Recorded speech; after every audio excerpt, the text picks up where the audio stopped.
इस वीडियो को लाइक करें, हमारे चैनल को सब्सक्राइब कर बेल आइकन जरूर प्रेस करें। हेलो दोस्तों, आप सभी का हमारे चैनल स्टडी रूप एजुकेशन में स्वागत है। आज के इस वीडियो में हम क्षेत्रफल पर आधारित प्रश्नों को देखेंगे। तो चलिए स्टार्ट करते हैं।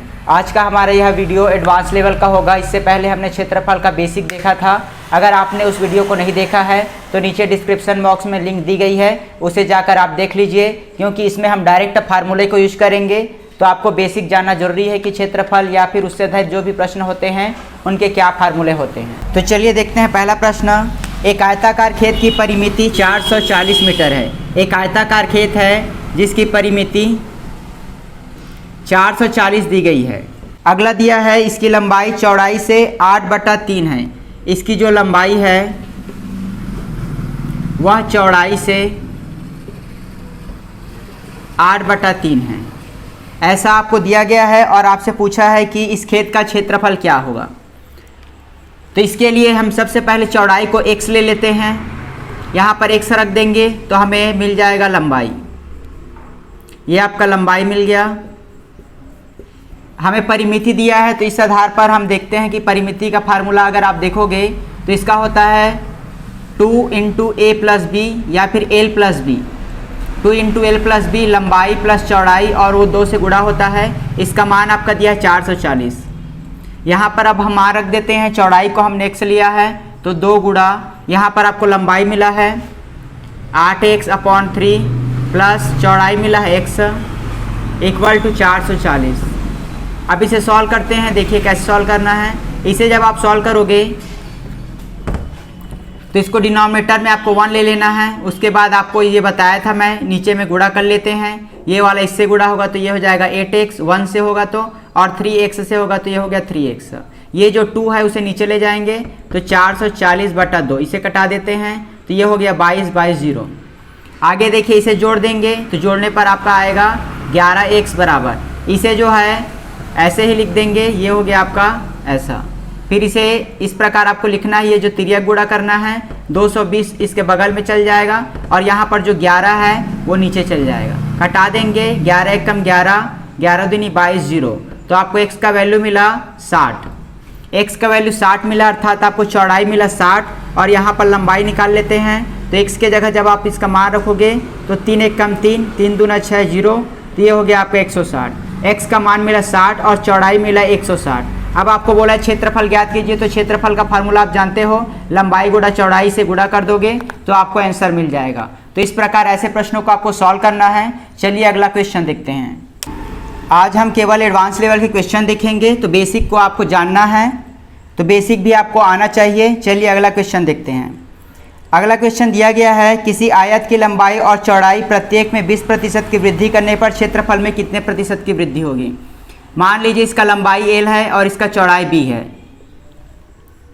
ये आपका इसका चौड़ाई b है। अगर इसके लंबाई और चौड़ाई में 20% की वृद्धि करते हैं, मतलब लंबाई को हम लिख देंगे 120% l का और चौड़ाई को लिख देंगे 120%। प्रतिशत को जब आप हटाओगे तो ये हो जाएगा 1.2%, मतलब 1.2l। जब भी 20% बोले तो आपको दशमलव लगा देना है। इस प्रकार 1.2% का मतलब होता है कि आपने 20% की वृद्धि की है। इसी प्रकार इसे लिखेंगे तो ये आपका आ जाएगा। इनिशियल कंडीशन में ये होता है आपका क्षेत्रफल l × b। दूसरे कंडीशन में देखोगे तो इसका जो क्षेत्रफल इन दोनों का गुणा कर दोगे तो आपका 12 को 12 से करोगे तो आएगा 144। अब दशमलव लगाना है, ये और ये 2 अंक के बाद है तो इसे लगा देंगे l × b। तो यहाँ पर देखिए कितने प्रतिशत की वृद्धि हुई। पहले आपका नॉर्मल LB था और अब हो गया 1.44 LB। तो यहाँ पर जिस प्रकार हमने देखा कि अगर 20% की वृद्धि होती है तो 0.2 लिखते हैं, उसी प्रकार यहाँ पर देखिए आप 0.4 लिखे हैं, मतलब 44% की यहाँ पर वृद्धि हो रही है। तो इस प्रकार आप आसानी से सॉल्व कर सकते हो। अगर 20% बोले तो 1.2 लिखना है, 40% वृद्धि बोले तो 1.4 लिखना है। चलिए अगला क्वेश्चन देखते हैं। अगला क्वेश्चन है, एक आयत की परिमिति और चौड़ाई का अनुपात 5:1 है। परिमिति को मैं P से लिख देता हूँ और ये जो आपका चौड़ाई है ब्रेड था उसे B लिख देता हूँ। तो ये आपका दिया गया है, मतलब जो परिमिति है वो आपका 5x होगा और B आपका होगा x। जब भी आपको अनुपात में दिया रहे तो कोशिश कीजिए उसे x के फॉर्म में लिखने का। इसके बाद जब भी आप इसका x का मान निकाल लोगे तो आपको डायरेक्ट इसका वैल्यू मिल सकता है। अगला दिया गया है आयत का क्षेत्रफल 216 है, तो आयत की लंबाई ज्ञात कीजिए। एरिया आपका दिया है 216, तो आपको निकालना है कि लंबाई इसका क्या होगा। तो देखिए इसे कैसे सॉल्व करना है। आपको यहाँ पर परिमिति दिया है, तो परिमिति का आपका फार्मूला होता है 2l + b इक्वल टू, ये आपका है 5x, यहाँ पर p इक्वल टू आपका 5x दिया है। तो परिमिति का सूत्र होता है, जो परिधि होता है, वृत्त में इसे परिधि बोलते हैं, और अगर कोई आकृति है तो उसके लिए परिमिति यूज़ किया जाता है। अब इसको सॉल्व करते हैं आगे। l का मान आपको ज्ञात करना है, b का मान यहाँ पर दिया है आपका x, तो x के फॉर्म में लिख देंगे इक्वल टू 5x। इसे सॉल्व करते हैं, मल्टीप्लाई 2l हो जाएगा ये, प्लस इसे करेंगे तो ये हो जाएगा 2x इक्वल टू 5x। तो 2l इक्वल टू होगा, इसे उस साइड ले जाएंगे तो माइनस होने के बाद आपको मिलेगा 3x। तो ये आपका आया वैल्यू ऑफ l 3x/2। यहाँ पर आपका x के फॉर्म में आया है, आपका एरिया दिया है तो इसमें वैल्यू पुट कर देंगे 3x/2। ये लंबाई हो गया, लंबाई गुणा चौड़ाई होता है, तो चौड़ाई आपका x लिख देंगे, ये हो गया 216। इसे सॉल्व करते हैं तो ये आपका जब ये मल्टीप्लाई होता है तो उस स्थिति में इसका स्क्वायर हो जाएगा, तो ये हो गया 3x² / 2 = 216। इसे याद रखिएगा, 3x + 4x होता है आपका 7x। अगर जोड़ोगे तो ये 7x होगा। वहीं अगर आप इसको गुणा करते हो तो इन नंबर का तो गुणा हो जाएगा, लेकिन ये जो है आपका स्क्वायर के फॉर्म में हो जाता है। तो इसे सॉल्व करते हैं, देखिए कैसे करना है। x² बराबर नीचे वाले को ऊपर ले जाएंगे तो 216 × 2/3। अब कटा देते हैं, 3 × 1 = 3, 3 × 7 = 21, 3 दूना। तो यहाँ पर देखिए अगला दिया है x² बराबर 72 × 2।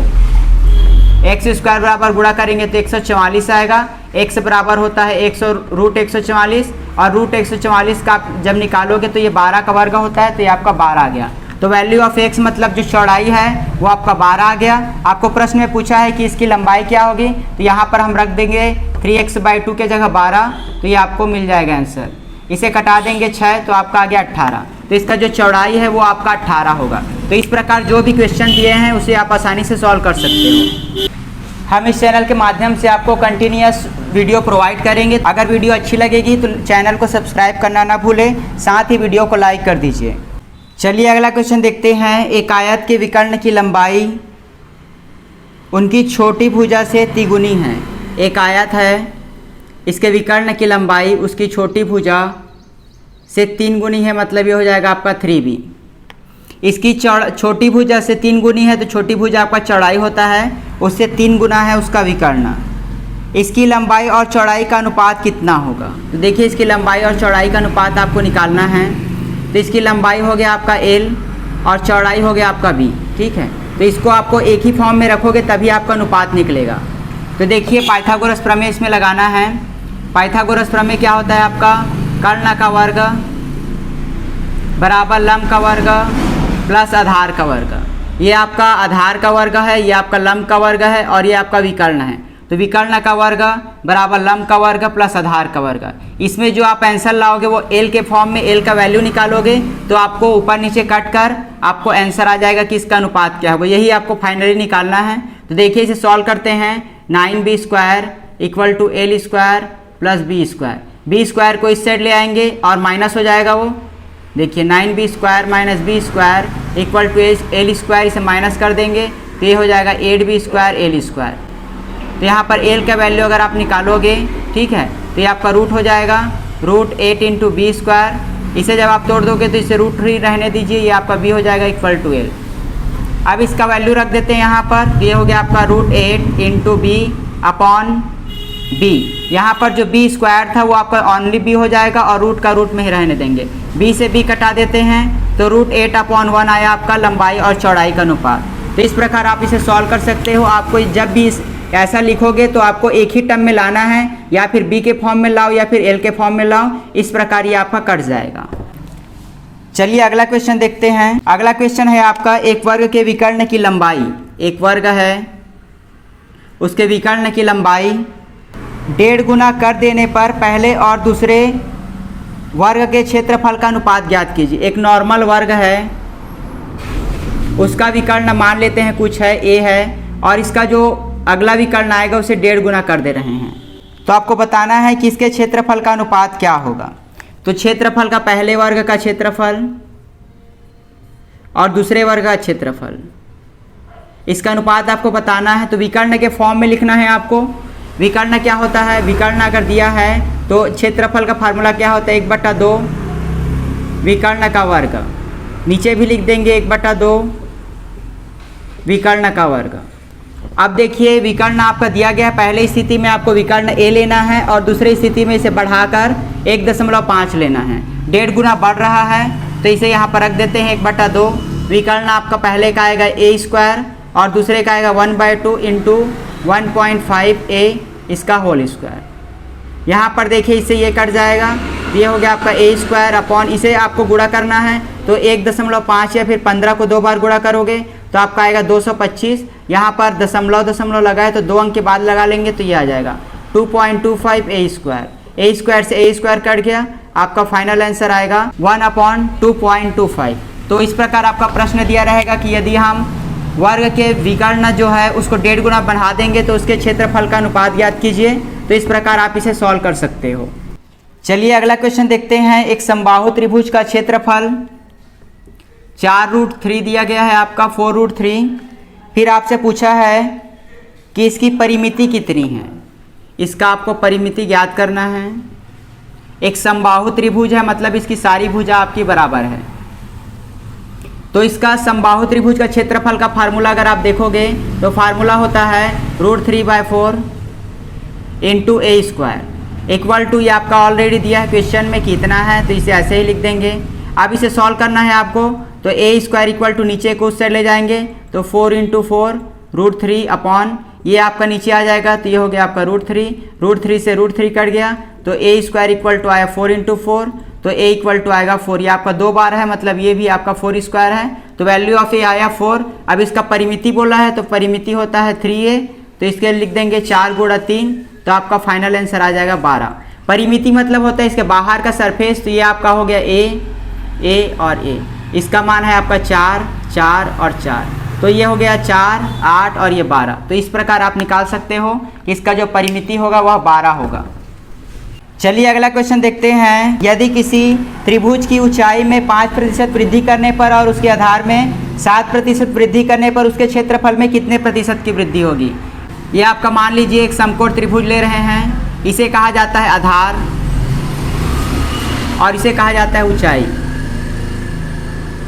प्रश्न में बोला है यदि ये नॉर्मल कंडीशन में आपका h है और ये आपका आधार को b ले लीजिए तो इसका सूत्र होता है 1/2 आधार गुणा ऊंचाई। तो इसको लिख देंगे इस प्रकार, ये शुरुआत कंडीशन में है।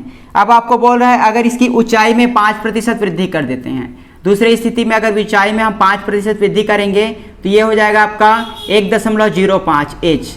इसे देखिए अगर आप 50% वृद्धि करोगे तो ये आपका 1.5 होगा, 5% बोले तो 0.5, ऐसे ही अगर 10% बोले तो 1.1। तो इसको आपको समझना है कि 5 बोल रहा है कि 10 बोल रहा है, ठीक है। तो ये आपका h हो गया। अगला दिया गया है कि आधार में 7% की वृद्धि करेंगे तो ये हो जाएगा आपका 1.07 b। ऐसा आपको वृद्धि करना है तो बताना है कि क्षेत्रफल में क्या परिवर्तन होगा। शुरुआत में जो कोई भी चीज़ होती है वो आपका 100% होती है, इसमें आप 5% बढ़ा रहे हो मतलब ये क्या हो जाएगा आपका 105%। और 105% में जब आप प्रतिशत को हटाओगे तो नीचे हो जाएगा 100, इसे घटा देंगे या फिर दशमलव लगा दोगे तो ये हो जाएगा आपका 1.05। तो इस प्रकार आपको इसे समझना है। तो ये आपका आ गया कि किस प्रकार इसका ऊंचाई और आपका आधार होगा। इसका क्षेत्रफल याद कर लेते हैं 1/2, ये हो गया आपका ऊंचाई और ये हो गया आपका आधार। तो 1.2 गुणा, आप इसको आपको गुणा करना है तो देखिए 105 को आपको गुणा करना है 107 से गुणा HB, जो भी आपका आएगा इसमें आपको दशमलव भी लगाना है। तो चलिए गुणा कर देखते हैं। 105 को आपको गुणा करना है 107 से, तो 7 × 5 = 35, 7 0 और ये हो गया आपका 5 0 1, ये हो गया 5 8 12 हासिल है 1, ये हो गया 1 और 1। तो आपका आ रहा है 1 1 2 8 5। अब दशमलव लगा देंगे, ये 2 है और ये 2 है तो 4 अंक 1 2 3 4, तो 4 अंक आपका इस प्रकार लग गया। ये हो गया आपका HB/2। ये आपका फार्मूला पहले जो था 1/2 HB और यहाँ पर भी आ गया 1/2 HB। आपका एक्स्ट्रा कितना बच रहा है 1.1285। तो इसे प्रतिशत के रूप में लिखोगे तो क्या लिखोगे 12.85%। तो वृद्धि कितना हुआ आपका 12.85%। तो ये आपका शॉर्ट में तरीका है, इसको आप अगर समझ गए होगे तो आप इसे इस प्रकार सॉल्व कर सकते हो। चलिए अगला क्वेश्चन देखते हैं। दो त्रिभुजों के आधारों का अनुपात, दो त्रिभुज है, इसके आधारों का अनुपात मतलब b1/b2 आपका दिया है x/y। अगला दिया है कि इसके क्षेत्रफल का अनुपात a/b है, मतलब क्षेत्रफल का अनुपात दिया है आपका a/b। ये आपका फर्स्ट का है, ये आपका सेकेंड है। आपको बोला है कि इसकी संगत ऊंचाई का अनुपात कितना होगा, हमको निकालना है h1/h2 कितना होगा। तो देखिए आपका क्षेत्रफल से ही आपको चालू करना है। क्षेत्रफल होता है 1/2 आधार गुणा ऊंचाई, 1/2 आधार गुणा ऊंचाई। पहले का पहले लिख दिए, दूसरे का दूसरा लिख दिए। 1 जो है आपका पहले का रिप्रेजेंट कर रहा है और 2 जो है आपका बाद का। ये है आपका a/b। अब देखिए ये से कट जाएगा आपका b1/b2 आपका क्या दिया है x/y, तो इसे लिख देंगे x/y इंटू h1/h2 आपको फाइंड करना है, ये हो गया ab। तो आपको क्या मिल गया h1/h2 बराबर इसे तिर्यक गुणा कर लेंगे तो ये हो गया ay/bx। तो ये आपको मिल गया कि इसका ऊंचाई का अनुपात कितना होगा। इस तरह के प्रश्न आपके परीक्षा में पूछे जाते हैं, तो इसे याद रखिएगा। हो सकता है इसमें आपका अंक भी दिया हो, तो अंक को भी आपको ऐसे ही बनाना है। आपको ये तरीका पता होना चाहिए कि अगर क्षेत्रफल दिया है तो क्षेत्रफल में आप वैल्यू रखकर उसे किस प्रकार सॉल्व करोगे और किस प्रकार उसका अनुपात आएगा। आयतन पर आधारित प्रश्न में भी आप बेलन का देखे होंगे। बेलन का मान लीजिए आपका आयतन दिया है πr² × h, तो ये h1r1 होता है और ये r2h2 होता है। इस तरह का रिलेशन आपने देखा होगा, या फिर आप दूसरे भी शंकु का देखो या फिर गोले को देखो, तो इन सब में भी आपको इस प्रकार का रिलेशन होता है। चलिए अगला क्वेश्चन देखते हैं। यह समचतुर्भुज पर आधारित है। समचतुर्भुज में आपको बोला है कि इसका क्षेत्रफल आपका दिया है 150। विकर्ण की लंबाई दी गई है, जो d1 बोलते हैं विकर्ण की लंबाई, वो आपका 10 है और दूसरे विकर्ण की लंबाई आपको ज्ञात करनी। ये आपका बहुत ही आसान है, आपको केवल फार्मूला याद रखना है। क्षेत्रफल का फार्मूला होता है 1/2 विकर्णों का गुणनफल, ठीक है, d1 और d2, और आपका दिया गया है ये 150। तो इसे आपको वैल्यू पुट करना है। ये आपका हो गया 10 मल्टीप्लाई d2 आपको फाइंड करना है, ये हो गया आपका। तो d1 इक्वल टू होगा, इसको आपको क्रॉस कर देना है, तो ये हो गया 150 मल्टीप्लाई 2/10, इसे कटा देंगे तो d2 आपका आएगा, ये आपका 30 हो गया, ठीक है। तो d2 का वैल्यू आपका आएगा 30। तो इसके लिए आपको फार्मूला याद रखना है। हमने पहले वीडियो में पढ़ा था कि इसका फार्मूला क्या होता है। चलिए अगला क्वेश्चन देखते हैं। अगला क्वेश्चन है, एक समलंब चतुर्भुज के समांतर भुजा, एक समलंब चतुर्भुज है जिसकी समांतर भुजा की लंबाई आपका 1.5 और 2.5 दिया गया है, कि भुजाओं के बीच की लंबवत दूरी 6.5 है, इसके बीच की लंबवत दूरी 6.5 है। तो आपको बताना है कि इसका क्षेत्रफल क्या होगा। तो ये भी आपका फार्मूला बेस्ड क्वेश्चन है। देखिए समलंब चतुर्भुज का आपका फार्मूला अगर आप देखोगे तो फार्मूला होता है 1/2 इंटू समांतर भुजाओं का योग। तो समांतर भुजा को हम जोड़ देंगे गुणा उनके बीच की लंबवत दूरी, तो उनके बीच की लंबवत दूरी। चलिए अगला क्वेश्चन देखते हैं। अगला क्वेश्चन है, एक वृत्ताकार रास्ते का बाहरी परिधि, ये आपका बाहरी परिधि जो है वो दिया गया है 996, और अगला दिया गया है कि इसका आंतरिक परिधि 352 है। इसका जो आंतरिक भाग है वो 352 है। कि रास्ते की चौड़ाई कितनी है। देखिए रास्ते की चौड़ाई आपको ज्ञात करना है कि रास्ते की चौड़ाई कितनी है, ये वाला हिस्सा। तो इसे कैसे सॉल्व करेंगे, आपका परिधि दिया है, इसका परिधि आप देखोगे तो ये क्या होगा 2πr2, इसका परिधि देखोगे तो ये हो गया 2πr1। इससे आपको r1 निकालना है, इससे आपको r2 निकालना है। तो इस प्रकार आपको r1 r2 अगर मिल गया तो r1 आपका ये होगा, r2 आपका ये हो गया। तो r2 से r1 को माइनस कर दोगे तो आपको बीच के रास्ते की चौड़ाई मिल जाएगी। देखिए इसके आपके दो तरीके हैं, या तो आप इसी को सॉल्व कर सकते हो 2πr2 = 396, इसको डायरेक्ट हम शिफ्ट कर देते हैं r2 = 296 अपॉन ये जो है नीचे आ जाएगा तो इसको 2 लिख देंगे। इसका वैल्यू होता है 22/7, तो 22/7 जब लिखोगे तो 22 नीचे रहेगा 7 ऊपर रहेगा, इसे कटा देते हैं। 11 दूना 11 तिया 33, 11 छक्का ये दोनों 4 हो जाएगा तो 4 9 36, 63। आपका वैल्यू ऑफ r2 आ गया 63। इसे आपको कटाना सीखना है, 2 से भी आप कटा सकते हो तो आपको फाइनली यही मिलेगा। 9 7 63 होता है, 63 लिख दिए। अगला आप निकालोगे r1 का वैल्यू तो ये हो जाएगा आपका 352 इसे आप फिर से नीचे शिफ्ट करोगे तो नीचे शिफ्ट में भी आपका उसी प्रकार का होगा 352/2 इंटू पाई का मान रखोगे 22/7, तो 22 नीचे और 7 ऊपर, ये हो जाएगा आपका 2 कट जाएगा, 11 से कटाओ 11 दूनी 22, 11 तिया 33, 11 दूना 2 एकम 2, ये हो गया 16, ये हो गया 8। R1 आपका 7 8 56, तो ये आपका 56 आया और ये आपका 63 है। जब आप इसको माइनस कर दोगे तो आपको मिलेगा 7, अर्थात इसकी जो चौड़ाई है R2 माइनस R1 मतलब 20 का जो हिस्सा है वो आपको मिल जाएगा। इसकी जो त्रिज्या होती है वो केंद्र से होती है, तो ये आप समझ रहे होगे कि इसकी त्रिज्या आपकी किस प्रकार होगी। तो ऐसे प्रश्नों को आप सॉल्व कर सकते हो, केवल आपको फार्मूला याद रखना है। चलिए अगला क्वेश्चन देखते हैं। अगला क्वेश्चन आपका एक वृत्त है, मान लीजिए इसको इनिशियल कंडीशन में हम R ले लेते हैं, तो इसका होगा आपका 2πr। अब दूसरी स्थिति में 2πr2 अगर होगा तो इसका जो परिधि है इसकी त्रिज्या को 6% बढ़ा रहे हैं। 6% बढ़ाओगे तो 1.06 आपको लिखना पड़ेगा, तो r के जगह आपको 1.06 लिखना है। ठीक है, तो देखिए आपका अगर इसे कंपेयर करोगे तो 2π दोनों में है, मतलब फर्क नहीं पड़ेगा। फर्क पड़ेगा तो केवल r की वजह से, r पहले 1 था और अब हो गया 1.06। आपको बताना है कितने प्रतिशत की वृद्धि हुई, तो यहाँ पर आप देख सकते हो 6% की वृद्धि हुई है। यह आपका सिंपल क्वेश्चन है कि r का जब रिलेशन चेंज नहीं हो रहा है तो आपका परिधि का भी रिलेशन चेंज नहीं होगा। वहीं अगर क्षेत्रफल बोलता है तो क्षेत्रफल को क्या लिखते हैं, πr², ये आपका R1 πr² टू R2, ये आपका ऐसे ही रहता। यहाँ पर जब आप रखते तो पाई इंटू 1.06 रखते आप, तो इसका वर्ग हो जाता और यहाँ पर R2 का स्क्वायर, यहाँ पर आपको रखना रहता 1.06r, तो 1.06 को मैं स्क्वायर कर दिया बाहर निकाल कर और ये R2 को यहाँ पर स्क्वायर कर दिया।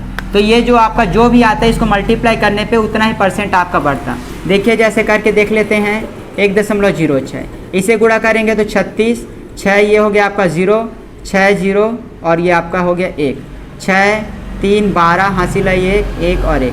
तो देखिए दशमलव लगाएंगे 4 अंक के बाद 1 2 3 4, तो इस प्रकार हमने पढ़ा था इस क्वेश्चन को 12.36% की वृद्धि होगी। चलिए अगला क्वेश्चन देखते हैं। समबाहु त्रिभुज पर आधारित है। समबाहु त्रिभुज की प्रत्येक भुजा, समबाहु त्रिभुज है, इसकी प्रत्येक भुजा आपका 12 है। परिवृत्त का क्षेत्रफल क्या होगा, मतलब इसके बाहर में एक परिवृत्त बना है, उसका आपको क्षेत्रफल बताना है। देखिए तो परिवृत्त का हमने पढ़ा था फार्मूला, परिवृत्त बराबर होता है आपका a/√3। यहाँ पर जो परिवृत्त है उसका होगा a/√3। ये जो परिवृत्त का आपका त्रिज्या निकालते हैं, परिवृत्त का त्रिज्या क्या होगा, तो ये रिलेशन है आपका। ठीक है, तो ये आपका त्रिज्या होगा, ये आपका फार्मूला होता है, ये आपका भुजा है, तो इससे आप रिलेशन निकाल सकते हो। जो समबाहु त्रिभुज है उसकी भुजा और वृत्त जो परिवृत्त बनेगा उसके त्रिज्या में क्या रिलेशन है, ये आपका रिलेशन दिया है। तो यहाँ से हम r निकाल लेते हैं, r यहाँ पर 12 रख देते हैं, a के जगह 12/√3, ये आपका मिल गया इसका त्रिज्या। अब त्रिज्या मिल गया और आपको क्षेत्रफल बोला है, तो क्षेत्रफल आप निकाल सकते हो πr²। चलिए अगला क्वेश्चन देखते हैं, ये इस वीडियो का आखिरी प्रश्न है। एक वर्ग के अंतःवृत्त और परिवृत्त के क्षेत्रफल का अनुपात क्या होगा। अंतःवृत्त और परिवृत्त का आपको क्षेत्रफल बताना है। तो अंतःवृत्त का अगर त्रिज्या का रिलेशन देखोगे तो R1 बराबर a/√3, ये आपका अंतःवृत्त हो गया। और अगर R2 देखोगे बाह्यवृत्त के लिए तो a/√3 होता है। आपको इसमें बोला है कि इसके क्षेत्रफल का अनुपात ज्ञात कीजिए। क्षेत्रफल क्या होगा, पहले स्थिति में πr1² और दूसरे स्थिति में πr2²। तो यहाँ पर रख देंगे, पाई से पाई कट जाएगा आपका, तो r1² आपका बचा, तो वैल्यू आप रख दीजिए इसे a/√3 का स्क्वायर अपॉन नीचे में आएगा a/√3 का स्क्वायर। इसे जब आप गुणा कर दोगे 2 बार तो ये हो गया आपका a², इसे करोगे तो ये हो जाएगा 4, √3 को करोगे तो ये ओनली आपका 3 बन जाएगा। इसे आप जब करोगे तो नीचे में आपका आएगा a² अपॉन, इसे जब 2 बार करोगे तो आपका ओनली 3 आएगा। इसे याद रखिएगा, √3 को अगर आप √3 से मल्टीप्लाई करोगे तो आपका केवल 3 आता है। अगर उसी प्रकार अगर अंदर में पेयर है तो ये जब बाहर आएगा तो आपका 3 बच जाएगा। तो ये आपको पलटा देना है। देखिए किस प्रकार ये पलटेगा, a² अपॉन ये आपका 12 हो जाएगा, मल्टीप्लाई इसे पलटा देंगे तो 3 ऊपर चल जाएगा और a² आपका नीचे आएगा। इसे कटा देते हैं तो ये हो गया 4, ये हो गया 1, ये कट जाएगा, तो आपका फाइनल कितना आया 1/4।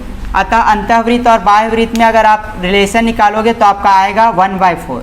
तो इस प्रकार आप क्षेत्रफल पर आधारित प्रश्नों को सॉल्व कर सकते हो। अगर वीडियो अच्छी लगी होगी तो हमारे चैनल को सब्सक्राइब कीजिए और साथ ही वीडियो को लाइक करना ना भूलें। धन्यवाद।